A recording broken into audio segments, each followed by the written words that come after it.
Uma boa noite, está começando o programa 30 Minutos, que é o nosso culto com a entrevista que nem sempre dura 30 minutos.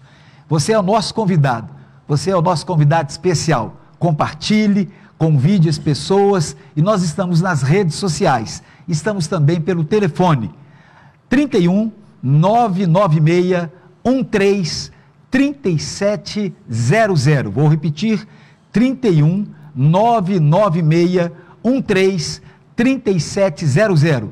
E hoje nós estaremos batendo um papo, conversando sobre o homeschooling. Você já ouviu falar? Claro, o Brasil inteiro está falando sobre isso, a educação domiciliar. E você é nosso convidado a participar do programa de hoje. Vamos aqui interagindo, resolvendo, dirimindo algumas dúvidas e tocando para frente o nosso programa. Dr. Wellington Silveira, que bom que nós estamos juntos aqui nesta noite abençoada.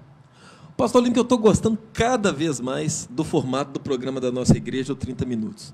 Nós começamos com um formato de entrevista, depois nós transformamos o nosso programa numa entrevista com culto, depois nós demos até um nome para a nossa banda, que é a Banda Meia Hora, que acabou de fazer essa belíssima apresentação aqui. Verdade. E hoje nós não teremos nenhuma entrevista. O que nós vamos fazer aqui é bater papo sobre um tema que é muito importante. Então, é verdade. Estou gostando dessa nossa capacidade de transmutar.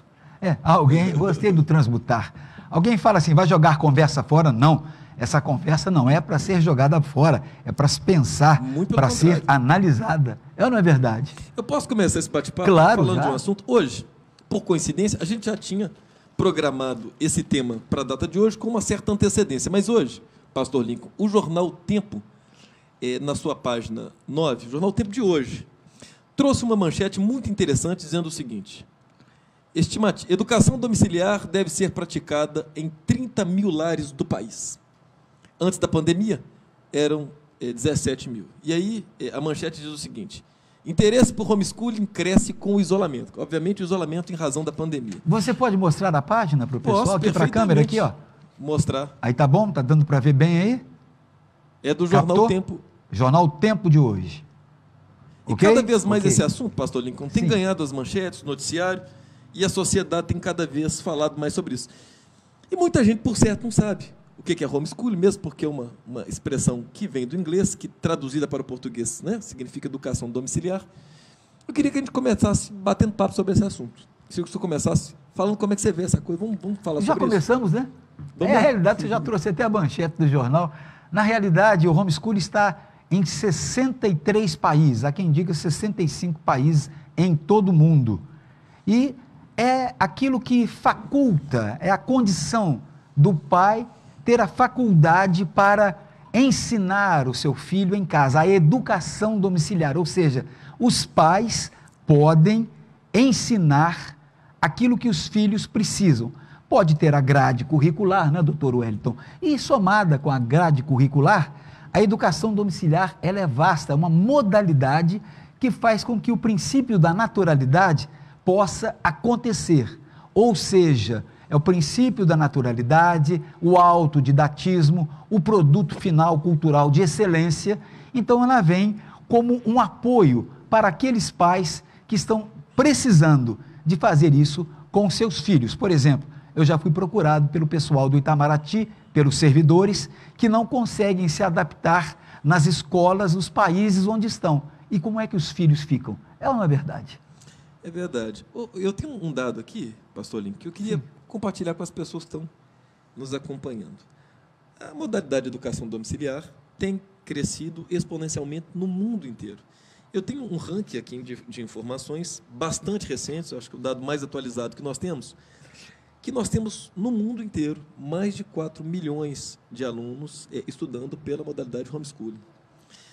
E aí, o primeiro país do mundo nesse ranking é os Estados Unidos, com 2 milhões e 500 mil alunos estudando por essa modalidade. Em segundo lugar, a Rússia, com 120 mil, o Reino Unido, com 100 mil, o Canadá, com 95 mil, a África do Sul, 75 mil, o Japão, 40 mil alunos, a Austrália, 30 mil.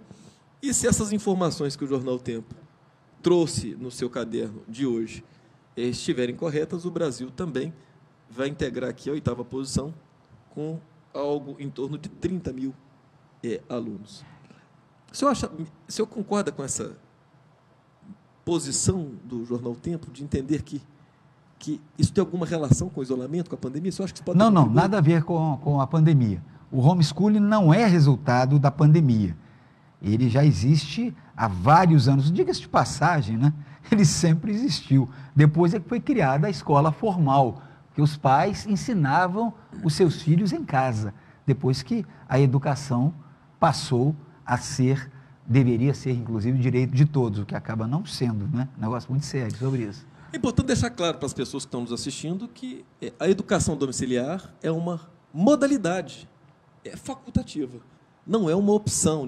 Porque tem muita gente que pode pensar assim, será que a partir de agora eu terei que educar meu filho em casa? Porque as pessoas, às vezes, pode parecer uma informação um tanto quanto óbvia para as pessoas que já estão discutindo o tema, já conhecem o tema, mas aquelas pessoas que podem estar tendo o primeiro contato com o homeschooling, com a educação domiciliar, podem pensar que de hoje para amanhã terão que ter os seus filhos não mais sob a tutela do Estado no que concerne a educação, mas eles mesmos serão os responsáveis pela educação dos seus filhos. E não é isso, né, pastorinho? É verdade. E deixando bem claro que a discussão, ela é salutar e é democrático. O Supremo Tribunal Federal colocou isso em julgamento e decidiu por 6-5, 11 ministros julgando, 6-5, que isso deveria ser remetido ao Congresso Nacional. Ou seja, o Congresso Nacional vai trabalhar isso por lei, como já está trabalhando. Por falar em trabalhar, você é convidado a trabalhar conosco também. 996133700. Você pode também pelo nosso Instagram, ainda pelas redes sociais, Facebook, Igreja Batista Solidária, Facebook Lincoln Portela. Você é nosso convidado para fazer a sua pergunta, tecer a sua crítica ou ainda a sua consideração. A sua participação é de fundamental importância. O que nós queremos fazer aqui é trazer esclarecimentos e deixar claro que o tema está presente em discussão na Câmara dos Deputados. Só não foi votado por causa de um pequeno incidente, mas já está pronto o texto. Talvez ele passe por algumas alterações, mas está sendo votado. Pastor Lincoln, o senhor falou aqui que o Supremo Tribunal Federal decidiu que essa é uma matéria de competência do Congresso. Exato. O Congresso já está trabalhando nesse assunto. E eu queria que a gente começasse a conversar sobre um projeto que já está em tramitação na Câmara dos Deputados, que é o projeto 3.179 de 2012. Portanto, já tem quase 10 anos, 9 anos e alguma coisa, que existe uma iniciativa de lei tramitando no Congresso, que tem por objetivo legalizar e regulamentar a educação domiciliar no Brasil, alterando lá o artigo 23 da Lei de Diretrizes e Bases de Educação. E nós sabemos também que de Congresso Nacional o senhor entende muito bem. Fala como é que está essa coisa lá. Vamos bater papo sobre isso. Na realidade, nós temos esse projeto e vários outros projetos também, inclusive um projeto do governo federal, um projeto de iniciativa também do governo que veio depois, veio do Executivo. Então, vários parlamentares de diversos partidos, tanto partidos de esquerda quanto partidos de direita, estão trabalhando com este projeto. O projeto originário é esse, e outro projeto já havia acontecido no passado, inclusive de um deputado do Partido dos Trabalhadores, Henrique Afonso, porque há quem diga que a educação domiciliar é um produto da direita. Não, Henrique Afonso era deputado do Partido dos Trabalhadores e colocou esse projeto há muitos anos atrás. Só que ele acabou não sendo levado adiante, morreu na Câmara e nós voltamos a fazer com que ele entrasse. E também a ANED tem trabalhado muito com isso, junto da Câmara dos Deputados, viu, Wellington? A ANED tem trabalhado, Associação Nacional de Educação Domiciliar, o nosso jornalista Rick, grande pessoa, nosso é um amigo, né? Ricardo, e outras pessoas mais, Alexandre, outros tantos. E nós temos no Brasil hoje, pelo menos, aproximadamente umas 30 famílias trabalhando com educação domiciliar. Há quem diga 15 mil, 17 mil, mas na nossa avaliação já temos 30 mil famílias. E é preciso que essas famílias saiam daquilo que se chama de ilegalidade, o que eu não considero ilegalidade, porque a Constituição diz que é dever do Estado e da família a educação dos filhos. Então, para mim, não há ilegalidade. É uma responsabilidade compartilhada. Exatamente. Então, é mais ou menos por aí que está funcionando. Já está chegando a interatividade aí. É um programa interativo, exatamente. Tem uma pergunta aqui da Alessandra Mônica Alves. Alessandra, que na verdade é um comentário, não uma pergunta, pastor, que ela diz assim: essa pandemia provou que o homeschooling dá muito certo. As mães estão todas surtadas. É importante deixar claro para a Alessandra, pastor Lincoln, que ninguém será obrigado a optar pela modalidade da educação domiciliar. É verdade. É uma modalidade facultativa somente para aqueles que não se verem diante da situação de ficarem surtados. Aqueles que se encontrarem aptos, se julgarem capazes de fazer a educação domiciliar e educar os próprios filhos. E como o nosso programa é democrático, nós colocamos as críticas, as considerações e as perguntas. Vamos lá. O pastor Luiz Fernando, da CBN... Grande figura. Ele pergunta aqui: como são socializados os estudantes da educação domiciliar? Ele faz uma outra pergunta, que eu acho que pode ser respondida com uma resposta só. Qual o perfil das famílias que optam pela educação domiciliar? Então vamos lá. Pastor Luiz Fernando, grande figura, culto, preparado, um filósofo, teólogo, escritor. Primeira coisa, lamentavelmente, viu, doutor Wellington, foi colocado um tabu, que a escola socializa. E isso não está escrito na Constituição. Em lugar algum, nas 70 mil palavras, se não me engano, que a Constituição tem, aparece a palavra a escola socializando os alunos. É um grande equívoco.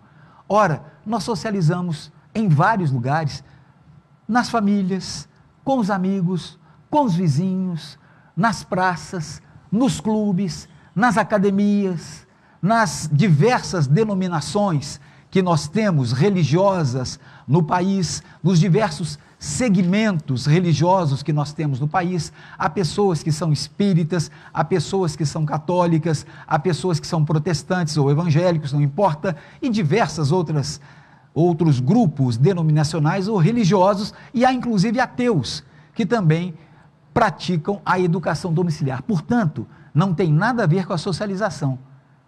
A socialização é feita na rua, com o seu vizinho. Você pode estar socializando com o seu vizinho ou criando uma animosidade com ele.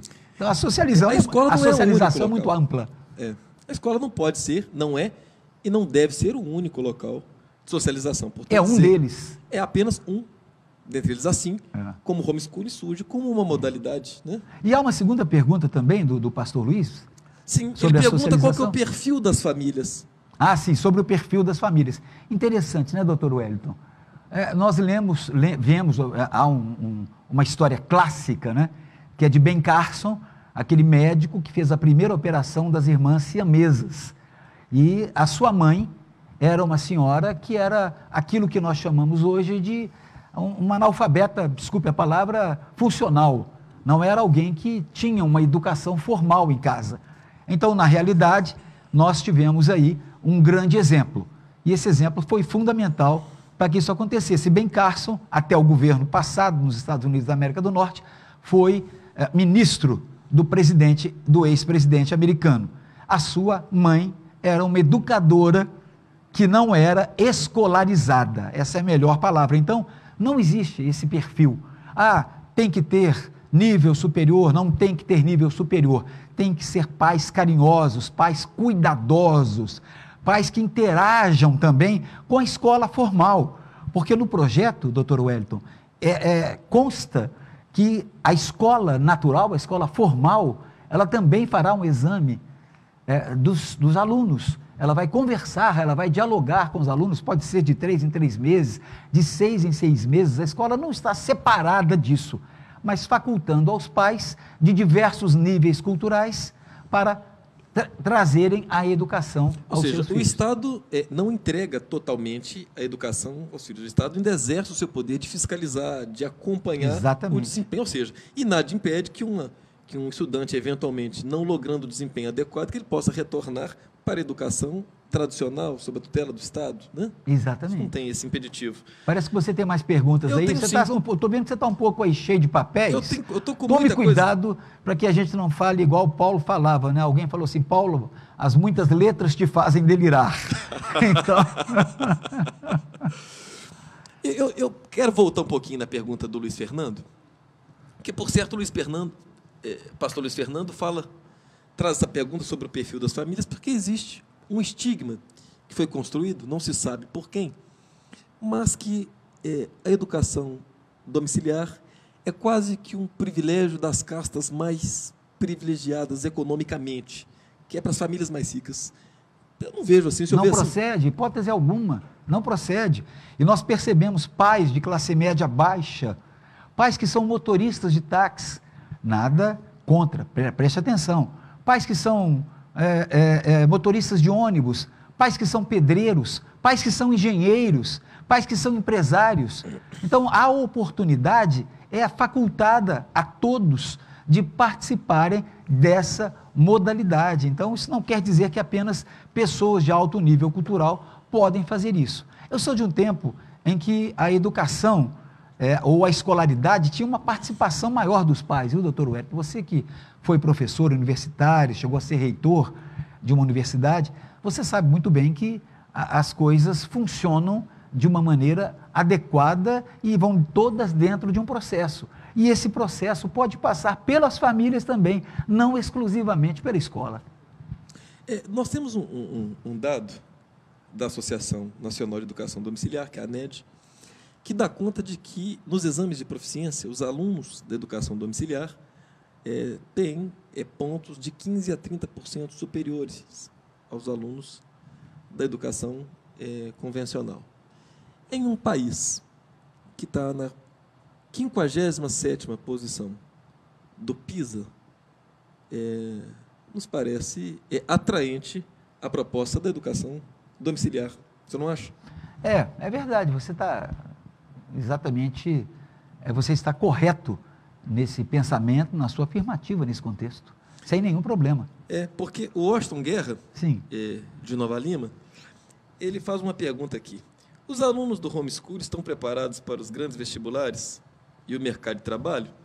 Olha, quando nós levamos em consideração os números que a ANED nos apresenta, nós podemos afirmar com alguma razoabilidade que sim, quase que sem pestanejar, sim. Se as análises de desempenho nos testes de proficiência se revelam superiores e consideravelmente superiores, nós podemos dizer que sim, né? Nós temos casos emblemáticos, por exemplo, uma moça agora passou em 4º lugar na USP, em São Paulo. Então, você pode entender que ela fez educação domiciliar, né? Nós temos também aquele caso dos alunos do Campus Party,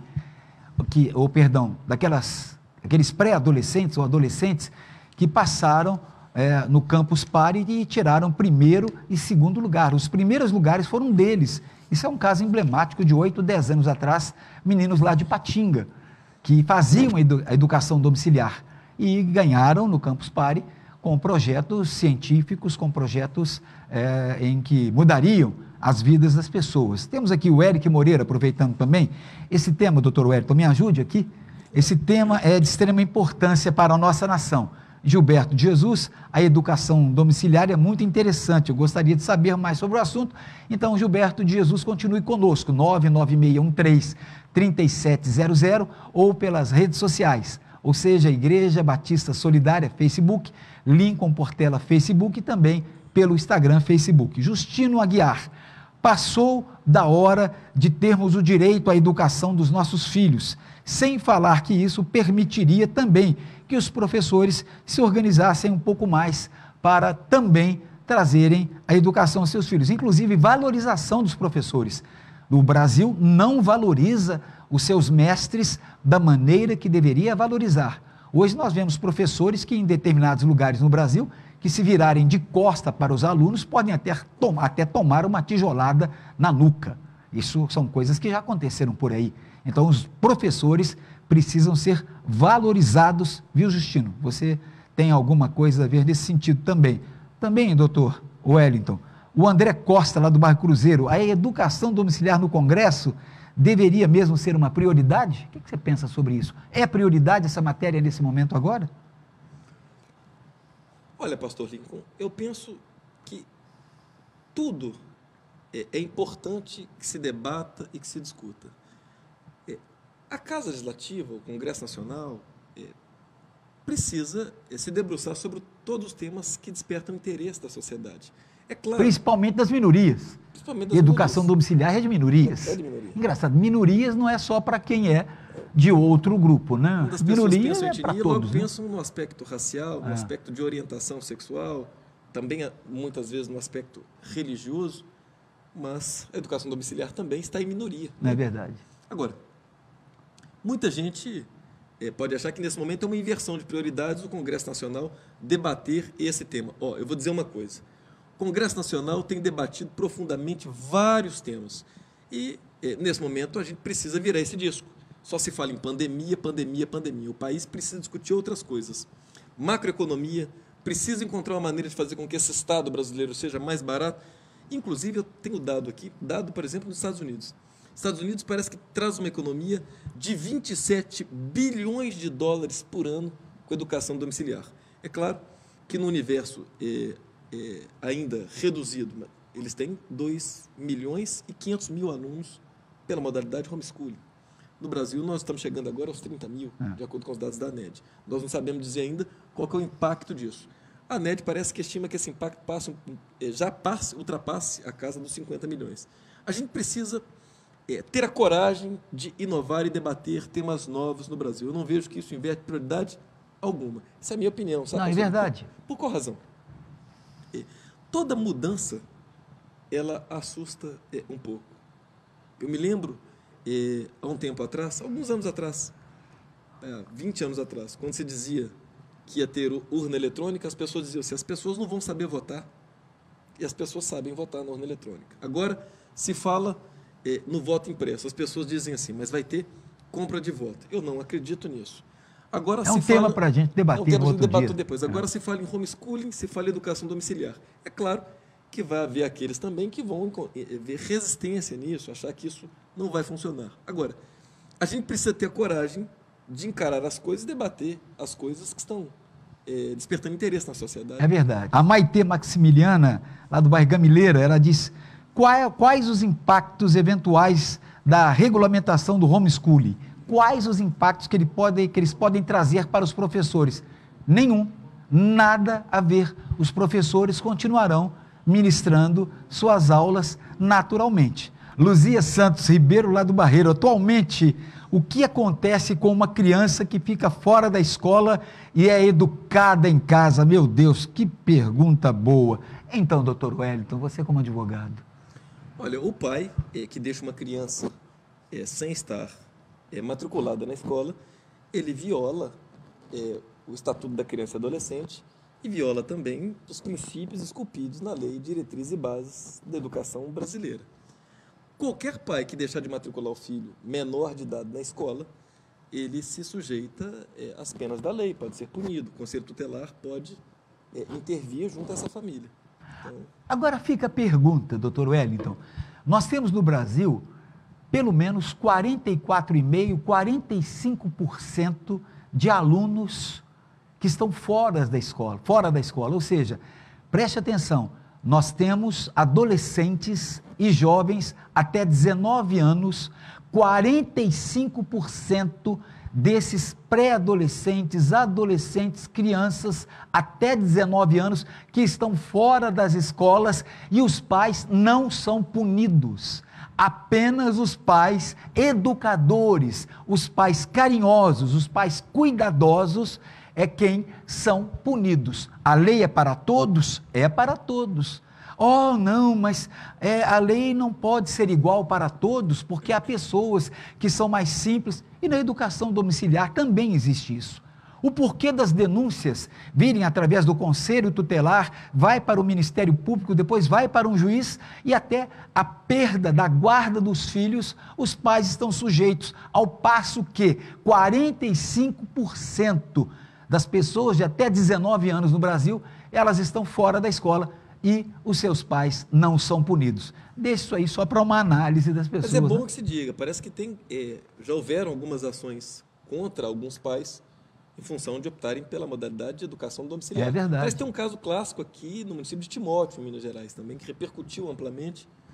Mas parece também importante que o senhor traga esse dado aqui para a gente compartilhar. Parece que eu vi uma posição sua em que parece que o tribunal, o STF, andou suspendendo algumas dessas ações até que se tivesse uma regulamentação clara no Brasil, né? É verdade, aquilo que eu disse no início, decidiu por 6-5, né? E durante 2 anos o ministro Barroso, não estou entrando agora em defesa ou contra, estou deixando a postura e a posição, uma informação. O ministro Barroso suspendeu por 2 anos os processos que eram contra os pais educadores e remeteu ao Congresso Nacional. Participação de várias pessoas, Idenir de Paula, estou vendo aqui, lá de Jacareípe, não dá para traduzir esse nome aqui, está um pouco difícil para mim, já em hebraico. O Carlos Henrique Oliveira, pastor Gilberto já passou, Alesson Coelho, Aline Castro, Carla de Paula, André Cavalheiro, Fabiola, Daniel Duarte, Mauro, Anderson, Eric Moreira, Walter, pastor Walter, Robson Diniz, Marquinhos, Samuel Pereira, vereador, pastor Dominguinhos, Vili Ribeiro, Modesto Marques, Márcio Nobre, também lá de Uberlândia, Mariana Paulo.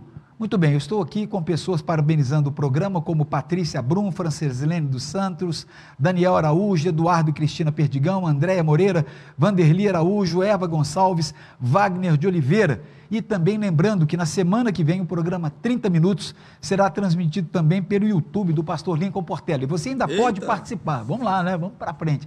Você ainda pode participar. 31 996 13 3700 ou ainda pelo Facebook Igreja Batista Solidária ou Facebook Lincoln Portela ou ainda também pelo Instagram. O que você tem aí, doutor Wellington? Eu tenho algumas perguntas aqui, uma delas nos permite discorrer um pouco mais sobre o assunto. Eu acho que está na hora da gente tratar o seguinte. O Daniel Henrique, ele traz uma pergunta: para optar por educar meu filho em casa, eu preciso informar ao governo. Pastor Lincoln, o senhor também é deputado federal. A iniciativa de 2012, tem outras iniciativas que estão apensadas a esse projeto. O projeto original, que está sendo votado agora no Congresso, é o projeto de sua autoria. E de autoria de outros parlamentares, mas que foram apensados e também do Poder Executivo. Ao seu projeto. Muitas pessoas que estão nos assistindo, e chega agora essa pergunta, as pessoas, por certo, têm dúvidas. Como é que a pessoa, aquele pai que eventualmente está nos assistindo e pensa assim, olha, eu acho que eu estou apto, se eventualmente essa matéria for aprovada, é claro que existe um vazio normativo ainda, nós não temos uma regulamentação ainda em vigor no país, mas à luz daquilo que está no texto do projeto, o projeto foi aprovado, foi regulamentado, aquele pai que está se perguntando assim, pô, mas eu me considero apto a educar meu filho em casa. Aliás, eu até prefiro, pelas minhas razões, ele deve ter as razões dele. O senhor pode falar um pouco daquilo que se pensa em matéria de regulamentação, como é que o Estado vai funcionar, como é que vai ser esse controle estatal sobre essa... O projeto já está elaborado, há um outro parecer sobre ele, há um substitutivo da deputada Luísa Canziani, do Paraná, filha do grande Alex Canziani, grande literalmente, né? E também grande como pessoa maravilhosa, em que alguns parlamentares discordaram de alguns itens. Estávamos lá numa reunião no Ministério da Educação, o ministro estava presente, e alguns parlamentares discordaram. Então nós estamos conversando, eu conversei também com o presidente Lira, conversei com o líder do governo, para que essas mudanças acontecessem e que permanecesse claro a relatora do processo, do projeto, que está trabalhando com afinco e com dedicação em cima disso. Então, o projeto está tramitando e andando, e agora fez uma pausa, exatamente por causa desse pequeno entrave de discordarem de 3 ou 4 pontos, como, por exemplo, um deles, o pai tem que ter nível superior, um dos pais teria que ter nível superior para educar em casa, o que fere completamente o processo da educação domiciliar. Jogo rápido aqui, a Isamara Leal, lá do Dom Cabral, como os defensores do homeschooling enxergam o bullying. como qualquer família brasileira enxerga o bullying. Porque o bullying é um absurdo, é um crime, né? Não tem nada pior do que você massacrar uma pessoa. Inclusive, nós temos aquele caso lá de Realengo, em que o moço sofria bullying, não justifica, e em que ele acabou matando uma série de jovens ali que nada tinham a ver até com o bullying que ele bullying sofria. É um problema muito sério, tem sido cada vez mais discutido entre educadores. A sociedade tem discutido muito bullying. Sim. A educação domiciliar, de alguma maneira, corrobora para o enfrentamento do bullying. Aquele que entender que deve proteger o seu filho, a educação domiciliar também pode cumprir esse papel, não é isso? É verdade. E a Tânia Rafaela Santos faz uma pergunta muito interessante, ela é de Santa Efigênia. Quais seriam as vantagens do homeschooling na identificação de transtornos de aprendizado? Todas as vantagens, porque esses meninos que às vezes têm, meninas, transtorno de aprendizagem, acabam sofrendo bullying também nas escolas. Nem todas as escolas estão preparadas para isso. Preste atenção, não estou generalizando, né, doutor Wellington? Nem todas as escolas estão preparadas para isso, mas os pais, cuidadosos, amorosos, estão preparados, porque eles identificam desde cedo essa dificuldade de aprendizagem que os filhos têm. Nós já fizemos aqui mesmo na igreja o primeiro culto dos autistas aqui no estado de Minas Gerais. E há crianças autistas maravilhosas, geniais, com um QI elevadíssimo, que têm uma contribuição para dar por onde passarem, principalmente a nação brasileira. Muito se discute sobre a capacidade de inclusão da escola pública, da escola brasileira, dos alunos especiais. Eu penso também que a educação domiciliar, os pais que estiverem aptos, preparados, que atenderem os requisitos da lei que se discute no Congresso nesse momento, pode também contribuir fortemente para a superação disso. Muito bem. O Alisson Coelho, lá do Jardim Felicidade, ser professor é preciso ter muita coragem, concordo. Assisti hoje uma mãe em um posto de saúde comentando sobre seus filhos que estavam aterrorizando professores com outros colegas. Conheço a pessoa que não abriria mão disso, mas a juventude hoje não quer estudar. É a posição aqui do Alisson. Tem outros comentários também aqui. Ó. Sim. A Mariana Paulo, boa noite, meu deputado Lincoln e doutor Wellington. Boa noite, Mariana. O pastor Aldo Lúcio, de Sabará. Parabéns pelo programa, obrigado pela audiência, pastor Aldo. O Walter Costa, conto com vossas orações, já estará nas nossas orações desde já, não é isso, pastor? É verdade. Ó, tem uma pergunta aqui do Walter Gonçalves. Deputado, o senhor acha que, hoje quem está aqui não é o deputado não, quem está aqui é o pastor Lincoln Portela. Deputado, o senhor acha que houve um descuido nosso em permitir nas mãos de certos partidaristas, tendo em vista que muitos jovens perderam seus princípios e valores familiares? Vamos traduzir isso aí, né? Eu tenho a impressão que o Walter Gonçalves está dizendo daquilo que incomoda muitos de nós, que é o ativismo ideológico na escola, ideologia de gênero, tudo isso que causa incômodo em muitas pessoas. A impressão que eu tenho se o Walter pode mandar uma nova pergunta aqui, caso... Mais ou menos essa, foi essa mesmo. Mas parece que é isso, que esse incômodo, se ele entende que a educação domiciliar pode colaborar nisso, e se a gente foi permissivo em deixar que as coisas chegaram a esse ponto. O senhor vê assim também? Também vejo, né? Lamentável, né? Lamentável que chegaram a esse ponto e não era para ter chegado, né? Olha, pastor Lincoln, eu penso que é preciso que se diga com uma certa franqueza também. A educação domiciliar, ela cumpre uma série de objetivos. Dentre eles, o que está acima de todos os outros é consagrar a liberdade. As pessoas precisam ser livres. A gente precisa parar com essa ideia de achar que as pessoas precisam se enquadrar num script pré-estabelecido porque alguém acha que é certo. A gente precisa romper essa barreira dos tabus e dizer aquilo que a gente não pode discutir. Os grandes cientistas do mundo romperam com esses tabus. Perguntar é mais difícil que responder, né, pastor? Verdade. Todo mundo quer responder tudo, todo mundo tem resposta pronta para tudo. Mas a gente precisa investigar, perguntar, questionar, e questionar até que ponto a educação domiciliar é importante para a educação brasileira, e me parece que sim, é importante, e é por isso que ela tem crescido tanto, ganhado cada vez mais adepto, mas preciso que se diga com realismo. Muitas pessoas que se veem incomodadas com esse ativismo ideológico que, lamentavelmente, tomou parte da educação brasileira, a ideologia de gênero que tanto tem incomodado algumas pessoas que pensam diferente. Agora, com todo respeito às pessoas que pensam diferente, a educação domiciliar também pode permitir que aqueles que não concordam com esse modelo e que não querem se sujeitar a isso, possam educar os seus filhos, desde que aptos, eles mesmos. Na realidade, não é o motivo principal. Não é. O motivo principal é a modalidade. Agora, é aquilo que eu disse a vocês no início, né? Esse não é um projeto nem de esquerda nem de direita, é um projeto do parlamento. E vários parlamentares de centro, de direita, de esquerda também elaboraram projetos, como é o caso que eu disse de Henrique Afonso, que era do Partido dos Trabalhadores e também elaborou esse projeto.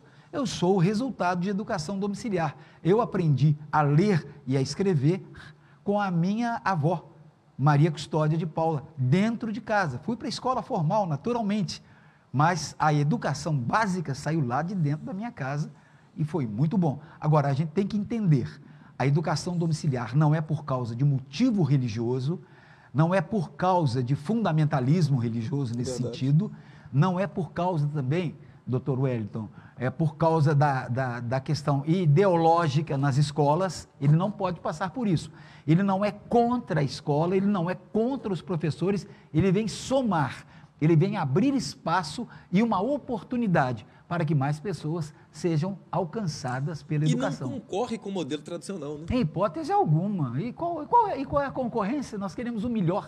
E eles podem oferecer esse melhor. Inclusive, a Jennifer Assunção, do bairro Guarani, ela pergunta como o currículo escolar é tratado.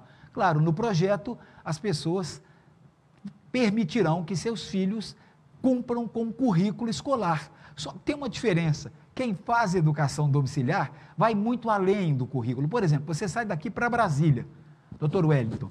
Quando você sai daqui para Brasília com seus filhos, de repente você sai conversando. Olha, Brasília foi construída lá pelos os idos de 60, com Juscelino Kubitschek, né, inaugurada em 64 ou 65, não me lembro muito bem. E Juscelino Kubitschek foi presidente da República, né, e foi governador de Minas Gerais. Aí, de repente, você passa pela barragem de Três Marias, fala o que é o Rio São Francisco, aí você entra na vegetação do Cerrado, que já começa a entrar lá em Brasília. Você vai ensinando os filhos. O processo de educação domiciliar, ele é permanente. Permanentemente os pais estão trocando informações com os filhos. E os filhos também aprendem a rebuscar conteúdo para que possam, desta forma, crescerem. Tem uma pergunta aqui, professor. Eu não sei se eu tenho condição de responder essa pergunta. Mas a gente pode aqui, como nós estamos batendo papo, poder especular sobre esse assunto. O Carlos Augusto, lá de Guarará, sim, ele fala o seguinte: educação domiciliar é uma modalidade de ensino em que pais ou tutores responsáveis assumem o papel de professores dos filhos. Na realidade, os pais já acompanham, deveriam pelo menos acompanhar os filhos, né? Sim. E por que não os pais fazerem isso? Somente os pais que são aqueles pais que querem ser educadores, que têm o perfil para isso. Não é qualquer pai que pode fazer isso. Não é qualquer mãe que pode fazer isso. A pessoa tem que estar habilitada. Por isso, por exemplo, que existe a ANED, Associação Nacional de Educação Domiciliar, que abre espaço com muito conteúdo para que as pessoas possam aprender a como trabalharem, elaborarem essas coisas, a como cuidarem de seus filhos. Isso é fundamental. Agora, qualquer pai pode fazer isso? Pais se capacitarem para a educação domiciliar. Né? E aí, outro detalhe também, e às vezes nem o pai. De repente, os pais também trabalham fora e podem, dentro do projeto, eu preciso ver inclusive as aberturas que tem nesse sentido, para que outros educadores até ensinem em casa. Isso pode vir a acontecer. Então, tudo é possível na educação domiciliar. Agora, como tudo que é novo, divide opiniões, né? E a gente precisa seguir debatendo, seguir conversando, aprendendo cada vez mais, discutindo também para a gente chegar a fechar a questão nesses assuntos, resolver os pontos controversos e a gente seguir evoluindo. E por falar em fechar a questão, Está na hora da gente fechar o eu acho programa, que sim. né? Com música ou sem música? Com música, claro. Agora o Marcinho não vou pegá-lo de improviso ali não, porque depois do programa ele vai me dar uma pegada ali. Primeira coisa, agradecendo a você que participou do programa, que assistiu, que interagiu ou que não interagiu, mas que está atento a esta matéria. Muito obrigado por sua participação. Nós estaremos aqui na próxima semana, querendo Deus. Muito obrigado também, doutor Wellington, em suas considerações finais. Eu agradeço, mas eu acho que tem que fazer um registro. Me parece que um dos maiores conhecedores da educação domiciliar, o Rick, presidente da Associação Nacional de Educação Domiciliar, deve estar nos acompanhando. Ele está nos acompanhando. Fazer uma saudação a ele. Claro, claro. O Rick é a pessoa importantíssima em todo esse processo, esteve conosco em vários lugares, estivemos na PGR, estivemos no Supremo Tribunal Federal, tivemos diversas audiências públicas na Câmara e doutor Jaziel, que é também o presidente da Frente Parlamentar da Educação Domiciliar, que é um deputado, tem trabalhado muito nesse contexto, então muito foi discutido na Câmara. Chegou material aí? Estávamos quase acabando, vamos lá então. É o Walter Costa, confirmando, porque como nós deixamos em aberto aqui, caso nós não tivéssemos compreendido bem a pergunta dele, ele confirma aqui que a pergunta era exatamente a que nós tratamos aqui. Ótimo então. Doutor Wellington, muito obrigado por sua participação. Eu que agradeço. Nós estamos juntos, né? Nesse bate-papo bem improvisado, né? Hoje foi completamente improvisado, né? Muito bom. Foi completamente improvisado. Mas com conteúdo. Mas com conteúdo. De um tema que divide muitas opiniões, de um tema que não é claro para todo mundo. A própria imprensa, quando trata do tema, nós percebemos muita divergência dos editoriais, porque não é um assunto ainda solidificado, cristalizado, mas eu acho que aos poucos, a partir disso que nós estamos fazendo aqui, que essas iniciativas se repercutam pelo país inteiro, para que a gente consiga entender claramente que modelo de educação domiciliar nós queremos para o Brasil. Estão se repetindo. O próprio Ministério da Educação já fez vários debates sobre isso. A comissão que foi criada nesse contexto fez vários debates, várias lives em todo o Brasil, e essa matéria hoje é altamente discutida. E é muito importante, e que bom que nós podemos participar disso como cidadãos, dando a nossa parcela de colaboração e contribuição nesse contexto. Cidadãos livres, que querem ser cada vez mais livres, a partir também da educação domiciliar que liberta. É isso aí. Que Deus abençoe sua vida, que Deus fortaleça seu coração. E entenda bem, há uma palavra de Deus sobre a sua vida. E ouvirás uma voz que vem por detrás de ti. Este é o caminho, andai nele.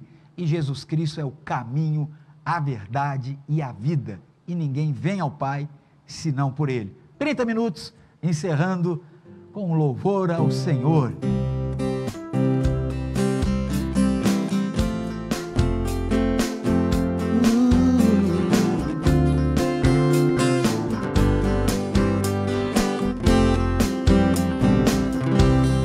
Hoje acordei com a intenção de te falar tudo o que eu vi e percebi você fazendo a mim sem merecer, me dando de melhor.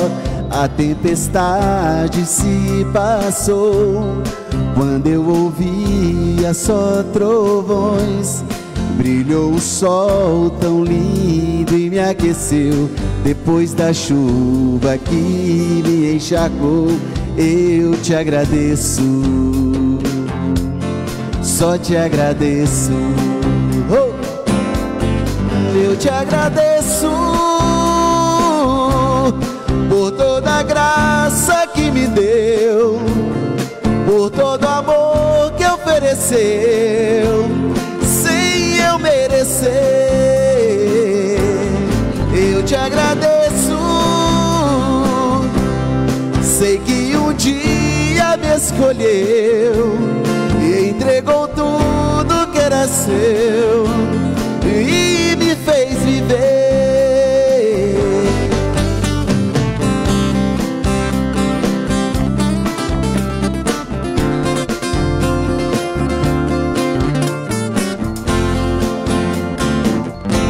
Eu te agradeço